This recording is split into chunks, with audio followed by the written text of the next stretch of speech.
स्वागत है हमारे एक फ्रेश वीडियो पर। दोस्तों आज आपको बताने वाला हूँ हिट एंड रन जो नया कानून बना है उसके बारे में बताने वाला हूँ। पूरी जानकारी इस वीडियो में मिलने वाली है। हिट एंड रन का मतलब है तेज और लापरवाही से गाड़ी चलाने के चलते किसी व्यक्ति या संपत्ति को नुकसान पहुँचाना और फिर भाग जाना। भारतीय न्याय संहिता की धारा 104 में हिट एंड रन का जिक्र किया गया है, जिसमें ड्राइवर की लापरवाही से पीड़ित की मौत होने पर 10 साल की सजा का प्रावधान है। आइए जानते हैं कि आखिर होता है क्या हिट एंड रन, इस पर नया नियम क्या आया है, पहले क्या नियम था, नए नियम की जरूरत क्यों पड़ी, हिट एंड रन कानून में ऐसा क्या है जिसका विरोध हो रहा है, विवाद पर सरकार का क्या रुख है। पहले जानते हैं कि हिट एंड रन होता क्या है। हिट एंड रन के मामले सड़क दुर्घटना से जुड़े होते हैं। हिट एंड रन का मतलब है तेज और लापरवाही से गाड़ी चलाने के चलते किसी व्यक्ति या संपत्ति को नुकसान पहुंचाना और फिर भाग जाना। ऐसे में सबूतों और प्रत्यक्षदर्शियों के अभाव के कारण दोषियों को पकड़ना और सजा देना बहुत मुश्किल हो जाता है। इस पर नया नियम क्या आया है जिस नियम को लेकर देश भर में बवाल मचा हुआ है, वे हाल ही में संसद से पारित 3 नए कानून का हिस्सा है। दरअसल आईपीसी की जगह लेने वाली भारतीय न्याय संहिता की धारा 104 में हिट एंड रन का जिक्र किया गया है। ये धारा लापरवाही से मौत का कारण के लिए दंडात्मक कार्य का प्रावधान करती है। धारा 104 कहती है जो कोई भी बिना सोचे समझे या लापरवाही से कोई ऐसा कार्य करके किसी व्यक्ति की मृत्यु का कारण बनता है तो गैर इरादतन हत्या की श्रेणी में नहीं आता है। उसे किसी एक अवधि के लिए कारावास से दंडित किया जाएगा, जिससे 5 साल तक बढ़ाया जा सकता है और जुर्माने के लिए भी उत्तरदायी होगा। धारा 104 उल्लेख करती है जो कोई भी लापरवाही से वाहन चलाकर किसी व्यक्ति की मृत्यु का कारण बनता है जो गैर इरादतन हत्या की श्रेणी में आता है और घटना के तुरंत बाद किसी पुलिस अधिकारी या मजिस्ट्रेट को इसकी सूचना दिए बिना भाग जाता है, उसे किसी भी अवधि के कारावास से दंडित किया जाएगा, जिससे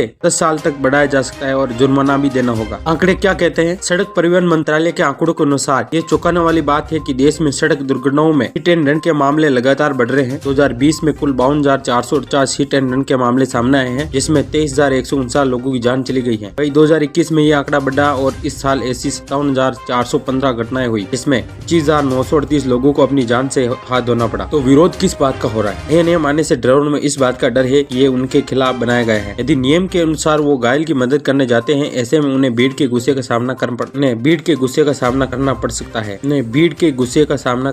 है। All India motor transport Congress के अध्यक्ष अमृतलाल मदान का दावा है कि संशोधन से पहले जिम्मेदार व्यक्तियों से सुझाव नहीं लिए गए हैं। इन्वेस्टिगेशन प्रोटोकॉल का अभाव है। पुलिस वैज्ञानिक जांच के बिना ही दोष बड़े वाहन पर मिट देती है। विवाद पर सरकार का क्या रुख है? हाल ही में संसद में केंद्रीय गृह मंत्री अमित शाह ने बताया था कि सरकार उन लोगों के लिए सख्त दंड का प्रावधान किया है जो सड़क दुर्घटना के बाद मौके से भाग जाते हैं और पीड़ितों को मरने के लिए छोड़ देते हैं। इसके साथ ही गृह मंत्री ने यह भी कहा था कि उन लोगों के लिए कुछ उदारता दिखाई जाएगी जो खुद से पुलिस को सूचित करेंगे और घायलों को अस्पताल ले जाएंगे। हालांकि भारतीय दंड संहिता में ऐसा कोई प्रावधान नहीं है। इसके अलावा मदान ने यह भी कहा कि देश में एक्सीडेंट इन्वेस्टिगेशन प्रोटोकॉल का अभाव है। पुलिस वैज्ञानिक जांच के बिना ही दोष बड़े वाहन पर मिट देती है। विवाद पर सरकार का क्या रुख है? हाल ही में संसद में केंद्रीय गृह मंत्री अमित शाह ने बताया था कि सरकार उन लोगों के लिए सख्त दंड का प्रावधान किया है जो सड़क दुर्घटना के बाद मौके से भाग जाते हैं और पीड़ितों को मरने के लिए छोड़ देते हैं। इसके साथ ही गृह मंत्री ने यह भी कहा था कि उन लोगों के लिए कुछ उदारता दिखाई जाएगी जो खुद से पुलिस को सूचित करेंगे और घायलों को अस्पताल ले जाएंगे। हालांकि भारतीय दंड संहिता में ऐसा कोई प्रावधान नहीं है।